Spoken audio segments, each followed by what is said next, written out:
God uses ordinary people to do extraordinary things. അസാധാരണമായ കാര്യങ്ങൾ ചെയ്യാൻ ദൈവം സാധാരണക്കാരെ ഉപയോഗിക്കുന്നു. കഴിവും സാമർഥ്യവുമുള്ളവരെയല്ല ദൈവം നോക്കുന്നത്, പകരം സമർപ്പണമുള്ളവരെയാണ്. സ്വന്തം സംസാരശേഷിയെക്കുറിച്ച് സംശയമുണ്ടായിരുന്ന വ്യക്തിയായിരുന്നു മോശ.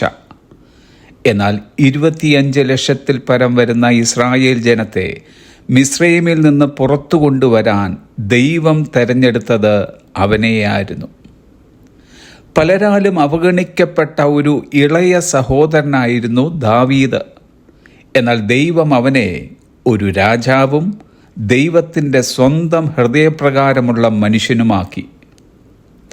നസ്രയത്തിൽ നിന്നുള്ള ഒരു എളിമയുള്ള പെൺകുട്ടിയും യോസഫുമായി വിവാഹ നിശ്ചയം കഴിഞ്ഞ ഒരു സാധാരണ കൗമാരക്കാരിയുമായിരുന്നു മറിയ.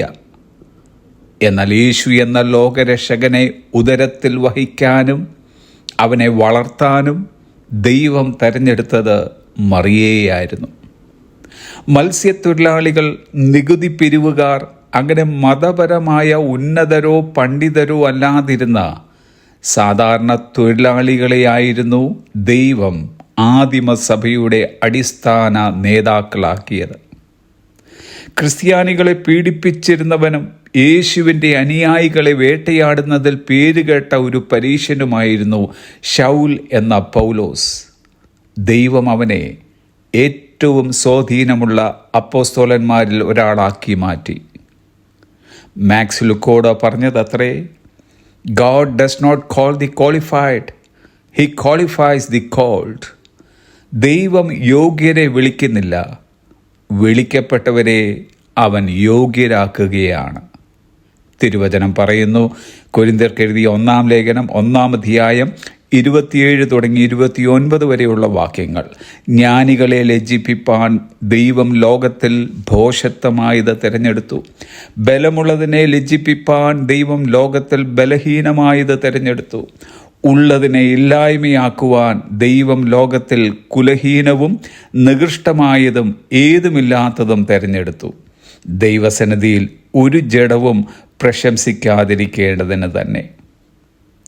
റിക് വാറൻ പറഞ്ഞതത്രേ, God always uses imperfect people to do His perfect will.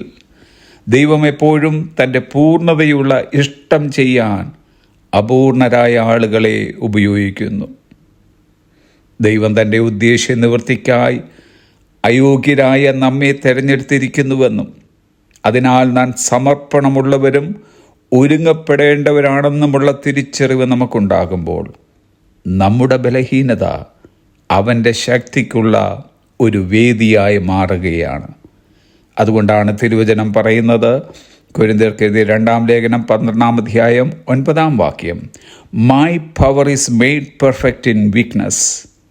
എൻ്റെ ശക്തി ബലഹീനതയിൽ തികഞ്ഞു വരുന്നു.